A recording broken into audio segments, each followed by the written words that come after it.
வேகவத்யுத்தரே தீரே புண்ணியகோட்யாம் ஹரிஸ்வயம் வரத சர்வபூதானாம் அத்யாபி பரித்ருஷ்யதே.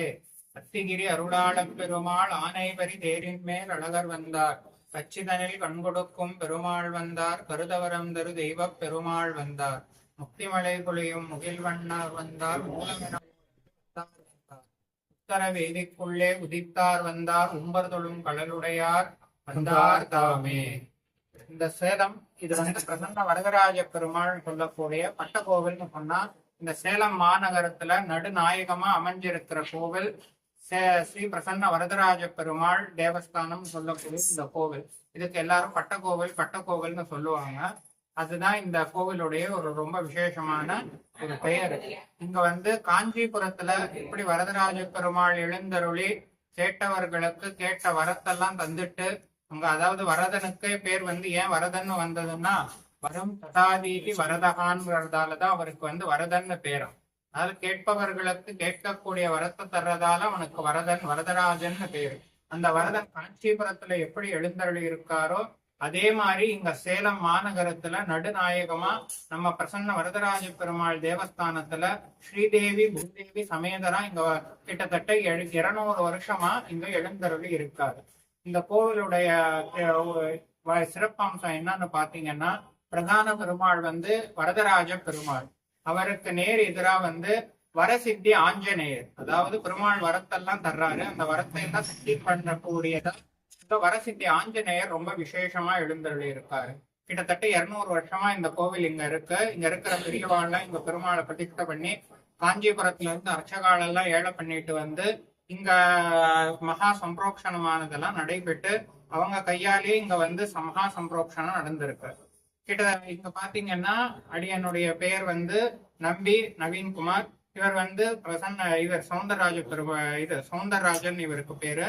இவர் வந்து இங்க பிரதான அர்ச்சகரா இருக்காரு. நாங்க அர்ச்சக பரிச்சார கைங்கரியம் பண்ணிட்டு இருக்கோம் இந்த கோவில்ல. இந்த கோவிலுடைய மேலும் சிறப்பாம்சம் என்னன்னு பாத்தீங்கன்னா, இங்க லட்சுமி நரசிம்ம சுவாமி ரொம்ப விசேஷம். அவரு இங்க முதல்ல கோவில் வந்து இங்க அமைக்கணுங்கிறப்ப அவர் வந்து இந்த பூமியில கிடைச்சாரு. அந்த லட்சுமி நரசிம்மர் அது வந்து சுயம்புவா கிடைச்சதால இந்த ஸ்தல பெருமாள்னு பாத்தீங்கன்னா லட்சுமி நரசிம்மர் தான். அவர் தான் முதல்ல இந்த பூமியில கிடைச்சாரு.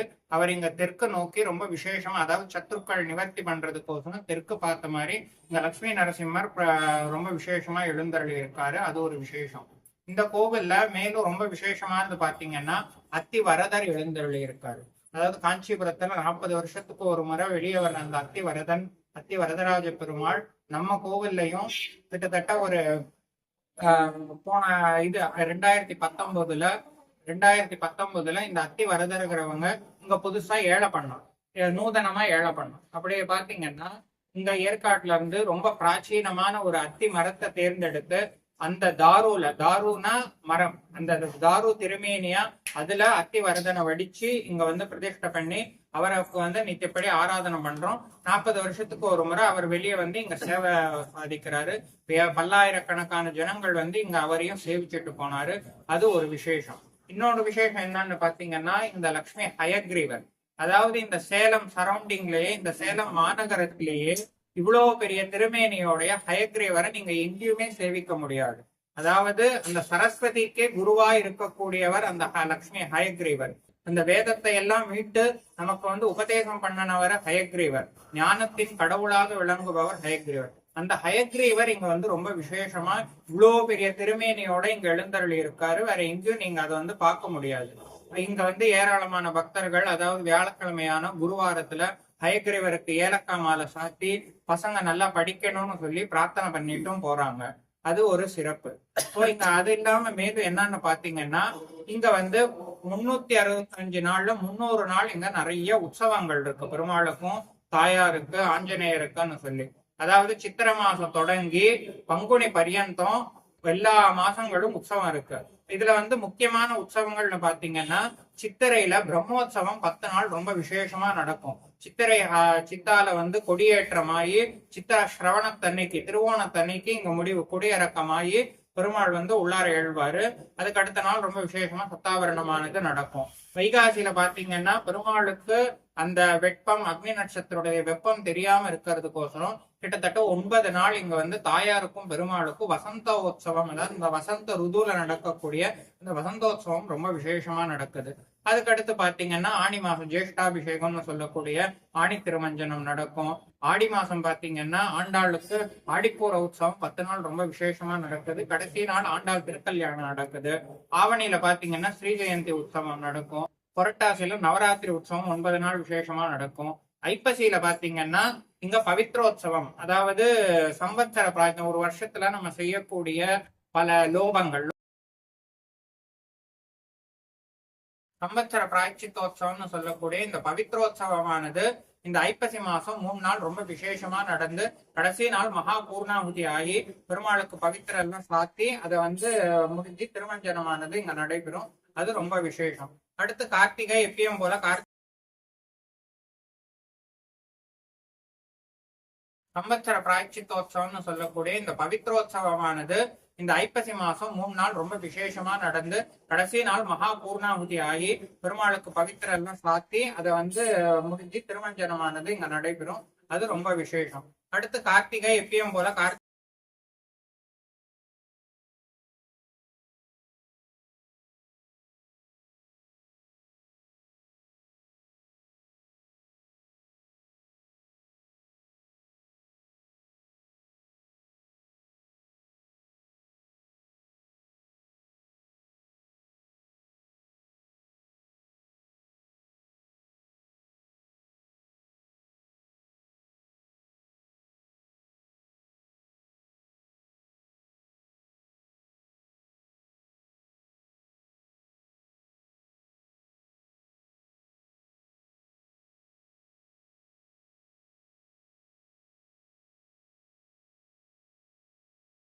இந்த மார்கழி மாசம் பாத்தீங்கன்னா ரொம்ப விசேஷமா இந்த வைகுண்ட ஏகாதசி உற்சவம், அத்தியன உற்சவம்னு சொல்லக்கூடிய உற்சவம் இங்க ரொம்ப விசேஷமா நடக்கும். இந்த சேலம் மாநகரத்துல இந்த வைகுண்ட ஏகாதசி உற்சவம் 3 கோயில்ல ரொம்ப விசேஷமா நடக்கும். ஒண்ணு கோட்டை அழகிரிநாத பெருமாள், அடுத்து நம்ம கோவில் சேலம் பிரசன்ன வரதராஜ பெருமாள், அடுத்து சேலம் ஸ்ரீ சௌந்தரராஜ பெருமாள் சொல்லக்கூடிய இது. ஏன்னா இங்கதான் பிராச்சீனத்துல இருந்து ஆதியில இருந்தே வைகுண்ட வாசல் இருந்து ரொம்ப பல புராதனமா இந்த ஆழ்வார்கள்லாம் ஏழை பண்ணிட்டு வந்து இங்க வந்து இந்த உற்சவமானது நடைபெறுது. இப்ப நிறைய கோவில்ல வைகுண்ட துவாரத்தை நீங்க பார்க்கலாம். அது இப்ப சமீபமா ஏற்பட்டது. ஆனா பிராச்சீனத்துல இருந்து இருக்குன்னு பாத்தீங்கன்னா இந்த 3 கோவில்ல தான் இந்த வைகுண்ட துவாரம் கூடிய இந்த சொர்க்க வாசல், பரமபத வாசல் இருக்கு. இந்த மார்கழி மாசம் வர்ற சுக்லபக்ஷ ஏகாதசி, வைகுண்ட ஏகாதசி 21 நாள், அதாவது பகல் 10 நாள், ராப்பத்து 10 நாள்னும் இயற்பா கடைசியா ஒரு நாள்னு சொல்லி ரொம்ப விசேஷமா 21 நாள் இங்க வந்து வைகுண்ட ஏகாதசி உற்சவம் விசேஷமா நடக்கும். அது மட்டும் இல்லாம இந்த மார்கழி மாசத்துல பாத்தீங்கன்னா காலையில 30 நாளுமே 30ம் தப்பாமேன்னு ஆண்டாள் சாதிச்ச மாதிரி 30 நாளுமே காலையில இங்க பல பக்தர்கள், அதாவது பெண்கள் ஆண்கள்னு சொல்லி எல்லாரும் காலையில விடிய காலையில 5 மணிக்கு வந்து இங்க திருப்பாவை திருப்பள்ளி எழுச்சி சேவையானது நடைபெறும். அது முடிஞ்ச பெருமாளுக்கு திருவாராதனமாயி தீர்த்த பிரசாதமானது இங்க தர்றோம். அது ரொம்ப விசேஷமானது இந்த மார்கழி மாசம். அதுக்கடுத்து பாத்தீங்கன்னா பங்குனி உத்தரம் நடக்கும், பங்குனி உத்தர உற்சவம். மாசியில மாசி கருட சேவையானது ரொம்ப விசேஷமா இங்க நடக்குது. ஸோ இதெல்லாம் பாத்தீங்கன்னா வருஷ உற்சவங்கள், வருஷோத்சவம், மாசோத்சவம்னு சொல்லி பல உற்சவங்கள் இந்த பெருமாளுக்கு ரொம்ப விசேஷமா நடக்கிறது. இதுதான் இந்த கோவில்ல ரொம்ப விசேஷம். அதுல பாத்தீங்கன்னா கிட்டத்தட்ட இப்ப வந்து இந்த கோவில் வந்து இன்னொரு சிறப்பு என்ன பாத்தீங்கன்னா, நீங்க வந்து இந்த மார்கழி திருப்பாவையானது 30மே சித்திர ரூபத்துல எங்கேயும் பார்க்க முடியாது. எல்லாரும் திருப்பாவை சேவிக்கிறோம். திருவம்பாவை சிவன் கோவில சேவிப்பா, பெருமாள் கோவில்ல திருப்பாவை சேவிப்பா. ஆனா அந்த 30 திருப்பாவைக்குமே ஏத்த சித்திரம்னா டிராயிங் ஆர்ட் பாத்தீங்கன்னா இங்க நீங்க பாக்கலாம். நம்ம கோவில் சுத்தியுமே 30 திருப்பாவைக்கும் உண்டான அந்த சித்திர படத்தை பார்க்கலாம். வேற எங்கேயும் நீங்க இந்த விசேஷத்தை பார்க்க முடியாது. இப்ப நிறைய இடத்துல பார்க்கலாம். பட் இது ஆதியில இருந்தே அப்ப இருந்தே அந்த பாசுரத்துக்கு அந்த திருப்பாவைக்கு என்ன உகந்த சித்திரமோ அந்த சித்திரத்தை வரைஞ்சி இங்க நீங்க பார்க்கலாம். அது இந்த வீடியோலயும் நீங்க பார்க்கலாம். இந்த மார்கழி உற்சவத்துல பாத்தீங்கன்னா இங்க ஆழ்வார்லாம் எழுந்தருளி இருக்காங்க. அதாவது 12 ஆழ்வார்கள், ஆச்சாரியரான பகவத் ராமானுஜர், இன்னும் ஆச்சாரியரான சுவாமி தேசிகன்லாம் எழுந்தருளி இந்த பகல் 10 உற்சவம், ராப்பத்து உற்சவத்துக்கு 20 நாளுமே இவங்க எழுந்தருளி இந்த உற்சவமே இவங்களுக்கோசரம் தான். அத்தியன உற்சவம்னா இந்த நடக்கிற 20 நாளுமே ஆழ்வார்கள் சாதிச்ச 4000 திவ்ய பிரபந்தத்தை தான் பெருமாள் வந்து செவிமடுக்க கேட்கிறாரு. ஏன்னா தமிழுக்கு, அதாவது இன்னைக்கு நிறைய பேர் தமிழ் தமிழ்னு சொல்றாங்க, அந்த தமிழுக்கு அங்கீகாரம் தந்தவங்க யாருன்னு பார்த்தா நம்ம பெருமாள் தான். இந்த பெருமாள் வந்து 20 நாளுமே ஆழ்வார்கள் சாதித்த அந்த 4000 திவ்ய பிரபந்தத்தை ஒவ்வொரு நாளுமே ரொம்ப விசேஷமா கேட்டுட்டு இருக்காரு ஆழ்வார். அது முடிஞ்சு அவங்களுக்கு எல்லாருக்குமே மரியாதையானதும் நடைபெறுது. பெருமாள் வந்து தீர்த்தம், சட்டாரி, புஷ்பமாலைன்னு சொல்லி எல்லாத்தையும் ஆழ்வார்களுக்கு தர்றாரு.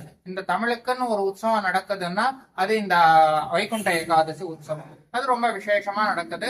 அது முடிஞ்சு இப்ப பாத்தீங்கன்னா நம்ம கோவில்ல இந்த பிரசன்ன வரதராஜ பெருமாள் கோயில் சம்ரோக்ஷணம் நடந்து கிட்டத்தட்ட 12 வருஷம் ஆகிறது. அது முடிஞ்சு இப்ப வந்து இந்த கோவில் புனருத்தாரண ஜீர்ணோத்தாரணம் பண்ணி இன்னொரு சம்ரோக்ஷணம் பண்ணலாம்னு சொல்லி விமானங்களை எல்லாம் இப்ப பாலாலயம் பண்ணிருக்கோம்.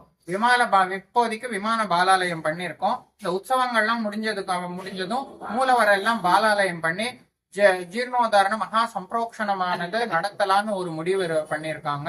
அதால எல்லாரும், எல்லா பக்த கோடிகளும், எல்லா ஆஸ்திக அன்பர்களும் இந்த கோவிலுக்கு வந்து பெருமாளை சேவிச்சு அவங்களால கிஞ்சித் அவங்களால முடிஞ்ச கைங்கரியத்தை இந்த மகா சம்பிரோக்ஷணத்துக்கும் தந்து இந்த மகா சம்பிரோக்ஷணம் நல்லபடியா நடக்கணும்னு சொல்லி நான் வந்து பெருமாளை பிரார்த்திக்கிறோம். எல்லாரும் எல்லா விதமான க்ஷேமத்தோட இருக்கணும்னு சொல்லி பெருமாளையும் பிரார்த்திக்கிறோம். லோகா சமஸ்தா சுகினோ பவந்து.